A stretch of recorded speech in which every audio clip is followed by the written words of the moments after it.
Gujarat cancer and research institute Ahmedabad ખાતે જે કોઈ દર્દીઓ આવે છે તેઓને ગુજરાત સરકાર અને ભારત સરકારની વિવિધ યોજનાઓનો લાભ મળતો હોય છે. તે વિશે હું જો આપને જણાવું તો ગુજરાતના જે દર્દીઓ છે તેમના માટે ભારત સરકાર અને ગુજરાત સરકારની સંયુક્ત યોજના પીએમજય માં કે જેઓના કુટુંબની વાર્ષિક આવક 4 લાખથી ઓછી હોય તેવા લાભાર્થીને પીએમજય માં અંતર્ગત 10 લાખ સુધીની કેન્સરની નિયત કરેલ તપાસ અને સારવાર મફત મળતી હોય છે. જે લાભાર્થીની ઉંમર 60 વર્ષથી વધુ હોય પરંતુ 70 વર્ષથી ઓછી હોય તેઓ માટે આવકની મર્યાદા 6 લાખની ગુજરાત સરકાર દ્વારા નક્કી કરવામાં આવી છે અને તેઓને આ પીએમજય માં યોજનાનો લાભ મળતો હોય છે અને તેમાં પણ 10 લાખ સુધીની નિયત કરેલ તપાસ અને સારવાર ગુજરાતના લાભાર્થીઓને મફત મળતી હોય છે. હમણાં થોડા દિવસો પહેલાં જ સરકાર દ્વારા પીએમજય વય વંદના યોજના એટલે કે જે સિનિયર સિટીઝન 70 વર્ષથી વધુ વયના છે તેઓ માટે કોઈપણ જાતની આર્થિક લિમિટ રાખવામાં આવી નથી. એટલે કે જે આર્થિક લિમિટ હતી તે દૂર કરવામાં આવી છે અને 70 વર્ષથી વધુ વયના જે સિનિયર સિટીઝન છે તેઓને આ યોજનાનો લાભ મળે છે અને તેના માટે આવકનું કોઈ દાખલાની જરૂર નથી. આ જે મેં યોજનાઓ કીધું તેના માટે જે દર્દીઓ છે અથવા તો લાભાર્થીઓ છે તેઓએ આ કાર્ડ કઢાવવા માટે તેમને આવકના દાખલાની જરૂર છે 70 વર્ષથી ઓછી ઉંમરવાળા લાભાર્થીઓ માટે. તે જ રીતે તેઓને આધાર કાર્ડ, રેશન કાર્ડના પુરાવાની જરૂર રહેતી હોય છે અને તેના દ્વારા તેઓ આનો લાભ લઈ શકતા હોય છે. બીજી જે યોજના છે કે પીએમજય અધર સ્ટેટ એટલે કે અહીંયા જે દર્દીઓ આવે છે તે ગુજરાત બહારના પણ આપણા દેશ ભારતમાંથી વિવિધ રાજ્યોમાંથી દર્દીઓ આવતા હોય છે. તેઓને પીએમજય અધર સ્ટેટ યોજના અંતર્ગત 5 લાખ સુધી કેન્સરની નિયત કરેલ તપાસ અને સારવાર મફત મળતી હોય છે.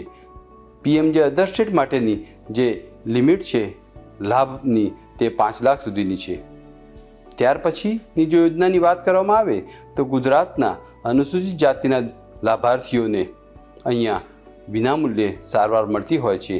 તેના માટે આપણી સરકાર દ્વારા જે આવકની મર્યાદા નક્કી કરવામાં આવેલ છે તેમાં 1.5 લાખથી ઓછી આવક અને અનુસૂચિત જાતિના લાભાર્થી હોય તો તેઓને તદ્દન ફ્રી સારવાર મળે છે અને 1.5 લાખથી વધુ વાર્ષિક આવક હોય તો તેઓને 50% માફી આપવામાં આવે છે. તે જ રીતે અનુસૂચિત જનજાતિના જે આપણા ગુજરાતના લાભાર્થીઓ છે તેઓને માટે આવકની કોઈ મર્યાદા રાખવામાં આવી નથી અને તેઓને 100% સારવાર ફ્રી આપવામાં આવે છે.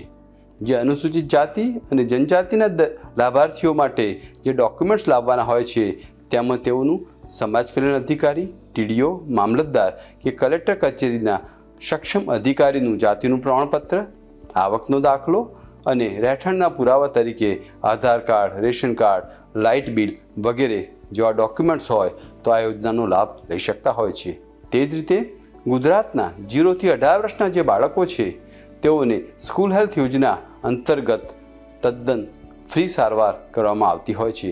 જે બાળકો જે છે તેઓની અત્યંત ખર્ચાળ સારવાર જે કહી શકાય કે કેટલાક દર્દીઓ કેટલાક બાળકોને બોન મેરો ટ્રાન્સપ્લાન્ટની પણ જરૂર પડતી હોય છે તે સારવાર પણ તદ્દન ફ્રી કરવામાં આવે છે. તે જ રીતે બીજી જે આપણા ગુજરાતના લાભાર્થીઓ છે તેના માટે એક યોજના છે LIGની યોજના એટલે કે લો ઇન્કમ ગ્રુપ.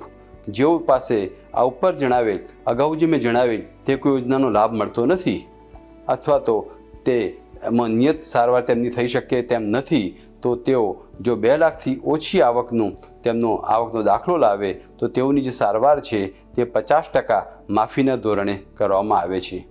તે જ રીતે જે લાભાર્થીઓ BPL રેશન કાર્ડ ધરાવતા હોય છે તેઓની સારવાર પણ ફ્રી કરવામાં આવે છે. તે જ રીતે બીજી એક યોજના છે Indian cancer society fund ICS fund તરીકે ઓળખાય છે. તેના માટે કોઈપણ ભારતમાં કોઈપણ રાજ્યનું દર્દી હોય તેને આ લાભ મળતો હોય છે. તેના માટે ICS દ્વારા જે આર્થિક માપદંડ નક્કી કરવામાં આવ્યો છે તે 4 લાખનું માપદંડ છે. એટલે 4 લાખની જો આવક હોય તો તેવા કુટુંબો આમાં લાભ લઈ શકે છે અને તેમાં જે દર્દીનું કેન્સર મટી શકે છે તેવા દર્દીઓને 5 લાખ સુધી તપાસ અને સારવાર માટે લાભ આપવામાં આવે છે. અને બોન મેરો ટ્રાન્સપ્લાન્ટ જો તે દર્દીનું કરવાનું હોય તો તેવા દર્દીને બોન મેરો ટ્રાન્સપ્લાન્ટ માટે ICS દ્વારા લગભગ 8 લાખ સુધીની સારવાર તદ્દન ફ્રી આપવામાં આવે છે. તે જ રીતે બીજી જો યોજનાઓની આપને વાત કરું તો જે લોકો ESSમાંથી આવે છે, ONGCના કર્મચારી છે, રેલવેના કર્મચારી છે, કંડલા પોર્ટના કર્મચારીઓ છે, તેઓ ત્યાંથી રિફર લેટર લઈને જો અહીંયા આવે તો તેઓની સારવાર પણ ફ્રી કરવામાં આવે છે. તે જ રીતે અમારી સંસ્થા દ્વારા જે લોકો ડોનેશન આપતા હોય છે અને અમારી ગુજરાત કેન્સર સોસાયટી દ્વારા પણ જે ડોનેશન આવતું હોય છે તેના દ્વારા જે લોકોને આ કોઈ યોજનાનો લાભ મળતો નથી અને તેવા લાભાર્થીને પણ મદદ કરવા પૂરતા પ્રયત્નો કરીએ છીએ. જુદી જુદી NGO દ્વારા પણ તેવા લાભાર્થીઓને અમે મદદ કરીએ છીએ. આમ જે કોઈ દર્દી આવે તેને કઈ રીતે મદદરૂપ થાય તેવો અમારો ધ્યેય હોય છે. તે જ રીતે હમણાં જે એક બીજી નવી યોજના પણ છે કે રાષ્ટ્રીય આરોગ્ય નિધિ, તેમાં લગભગ 15 લાખ સુધીની રાહત મળતી હોય છે. અને બીજી યોજના છે HMDG એટલે health minister discretionary grant fund, તેમાંથી પણ લાભાર્થીઓને લાભ મળતો હોય છે. આમ અલગ અલગ યોજના અંતર્ગત દર્દીઓને લાભ મળતો હોય છે. આ જ માહિતીને વધુ વિગતવાર જોવા માટે નીચે આપેલી લિંક પર ક્લિક કરો અને ચેનલને સબસ્ક્રાઇબ કરો.